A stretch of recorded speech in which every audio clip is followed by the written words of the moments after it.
জুলাই আন্দোলনের সময় ছাদের কার্নিশে ঝুলে থাকা শিক্ষার্থী গুলি করা সেই পুলিশের এসআই চঞ্চল সরকারকে গ্রেফতার করা হয়েছে। আলোচিত এই ঘটনার হোতাকে খাগড়াছড়ি জেলার দীঘিনালা থেকে গ্রেফতার করেছে পুলিশের একটি বিশেষ ইউনিট। জানা গেছে রোববার রাতে তাকে আটক করে ঢাকায় আনা হচ্ছে।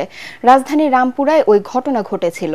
ছাত্র জনতার আন্দোলনের পর গত ৭ নভেম্বর এসআই চঞ্চল সরকার দীঘিনালা থানায় যোগদান করেন। আটকের পর প্রাথমিক জিজ্ঞাসাবাদে ঘটনার সাথে সম্পৃক্ততার কথা স্বীকার করেন তিনি। দীঘিনালা থানার ওসি মোহাম্মদ জাকারিয়া বিষয়টি নিশ্চিত করে জানান, তাকে আন্তর্জাতিক অপরাধ ট্রাইব্যুনালে মামলার ঘটনায় পুলিশের বিশেষ ইউনিট গ্রেফতার করে নিয়ে গেছে। গত বছরের ১৯ জুলাই নির্মাণাধীন ভবনের ৪ তলার রড ধরে ঝুলছিলেন আমির হোসেন নামের এক তরুণ। এ সময় আমিরের পায়ে ৬টি গুলি লাগে।